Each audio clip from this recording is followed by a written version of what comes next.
Behind the scene. A few moments later. ඔන්න මගුලක්ද කන්නත් නෑ කොහොමද වීඩියෝ එකක් කරන්න ඇවිල්ලා ඉඳ ගන්න දුන්නේ නැහැ හරියට මේ හැටි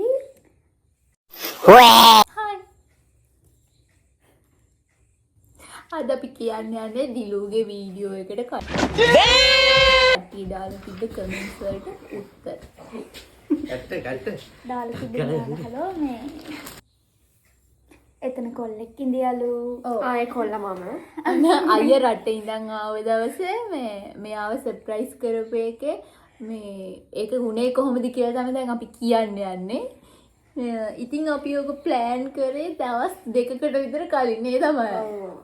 හැබැයි මම දැනන් ඉඳියේ නෑ මේ ස්ක්‍රිප්ට් එකක් කියලා තිබ්බ ස්ක්‍රිප්ට් එකක් නෙමෙයි.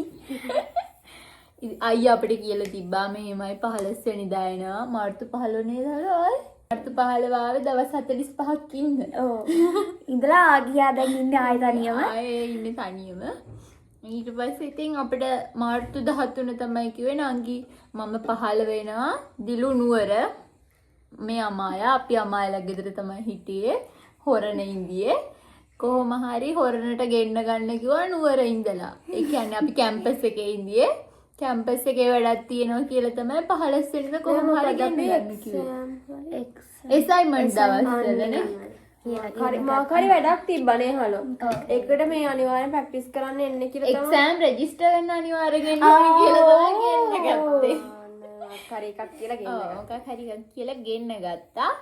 ඊට පස්සේ ඉතින් අයියා එදා 15 වෙනිදා ෂෝ එකට යනවා කියලා තමයි දිලුවට කියලා තිබ්බේ. මේ එයා යනකම් එනකම් මන් දන්නේ නැහැ යන්නේ බෝවි. මම මැසේජ් කරා එයා ඒ කියන්නේ එයාපෝට් එකට යන ගමනුත් මට මැසේජ් කරා. ඊට පැය 4ක් විතර තමයි මැසේජ් කරේ නැත්. ෆ්ලයිට් එකට නැංගට පස්සේ තමයි මැසේජ් කරන්න බැරි වුණේ අයියට නේද? ඔව්.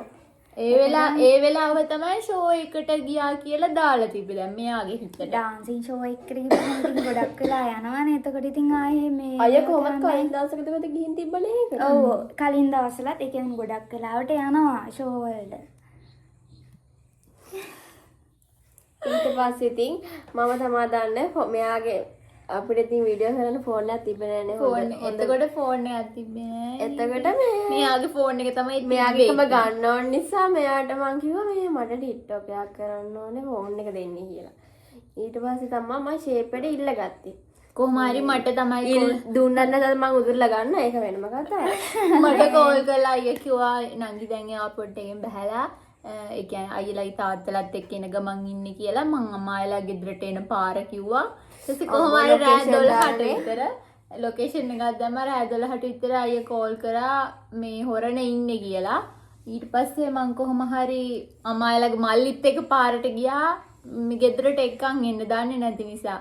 මං එළියේ රෙදි ටික ගන්න යනවා කියලා තමයි ඒ රෑ ගියේ. මොකද අපි අර ඒ දවස්වල ප්‍රැක්ටිස් කරන නිසා රෑ 12 කියන්නේ එච්චර වෙලාවක් නෙවෙයි අපිට.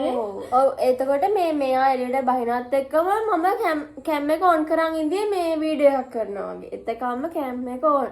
කොහොමද පැය භාගයක් මොකද මන් කැම් දන්නේ නේද? ඔව්. ඊට පස්සේ කොහොමද යා මූඩ් ගහලා හිටියා අයියා මැසේජ් කරන්නේ නැහැ කෝල් කරන්නේ නැහැ ඒක මෙයාගේ හැටියක්. ඒක හැටියක් ඉතින් ඊට පස්සේ එයා මූඩ් ගැහුවම පිරිත් අහනවා පොත් කියවනවා ඒක තමයි කරන්නේ. ඉතින් එදත් මේ පොතක් කියව තමයි ඒ පොත කියවන්න ගත්තේ හලෝ මෙයා මං මේ ෆෝන් එක ගත්ත නිසා. ෆෝන් එක ගත්ත නිසා තමයි මේ පොත කියවන්න ගත්තේ. කොහොම හරි මමයි මල්ලි ගිහිල්ලා අයියා එක්කන් ආවා. එතකොට මෙයා අමායා කැම්ම කොන් කරන් තමයි ඉඳියේ. ඊට පස්සේ ඉතින් කොහොම හරි මමත් බොරුවට මේ ඇතුළට ගියා. ගිහිල්ලා ඔන්න එතකොටම අයියා ඇවිල්ලා මල් එක දුන්නා. මෙයා සර්ප්‍රයිස්. ඊට පස්වෙන්දා තමයි වීඩියෝ එක හැදුවේ. ඊට පස්සේ තමයි ඔයාලගෙන් ඔය වගේ කමෙන්ට් ආවේ. කැතකම දාන්න එපා ඉතින්. හීනත් එක සමහරක්. ඔව්. ඉතින් ඔන්න ඔක තමයි වුණේ. දවස් ඇතුලේ ඉතින් ප්ලෑන් එක අරන් ගියේ මමයි අමායයි මෙයාගේ බොයිෆ්‍රෙන්ඩ්. අපි තුන්දෙනාත් එක කතා කරලා තමයි මෙයාව සර්ප්‍රයිස් කරේ. ඒක තමයි ඉතින් වුණේ එතන. බයි. බයි.